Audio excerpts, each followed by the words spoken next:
যারা কিডনি ভালো রাখতে চান, হার্ট ভালো রাখতে চান, শরীরের বিভিন্ন অঙ্গ প্রত্যঙ্গগুলো সতেজ রাখতে চান, তারা ফজর নামাজের পর একটি আমল করেন। একটি আমল করে একটু পানিতে ফু দিয়ে খান, ইনশাআল্লাহুল আজিজ আল্লাহ তাআলা আপনার কিডনিকে সচল রাখবেন, শরীরকে সুস্বাস্থ্য রাখবেন, সকল বিপদ আপদ থেকে আল্লাহ তাআলা বাঁচিয়ে রাখবেন। সুবহানাল্লাহি বিহামদিহি। যারা কিডনিকে ভালো রাখতে চান, শরীরকে সুস্বাস্থ্য রাখতে চান, বিশ্বনবী মুহাম্মদুর রাসূলুল্লাহ পবিত্র কোরআনুল কারীমের একটি সূরাকে সাজেস্ট করেন, যেই সূরাটিকে বলা হয় উম্মুল কোরআন, কোরআনের মা। সেই সূরাটির নাম আর কিছু নয়, সূরাতুল ফাতিহা। 7 বার পরে ফজর নামাজের পরে 7 বার পাঠ করে পানিতে ফু দেবেন।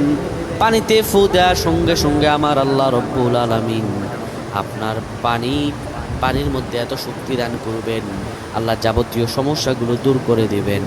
কোনো সমস্যা আপনার থাকবে না, কিডনি সচল থাকবে, অসুস্থতা, বিমার, আমার বালা মুসিবত থেকে আল্লাহ তাআলা বাঁচাবেন। এত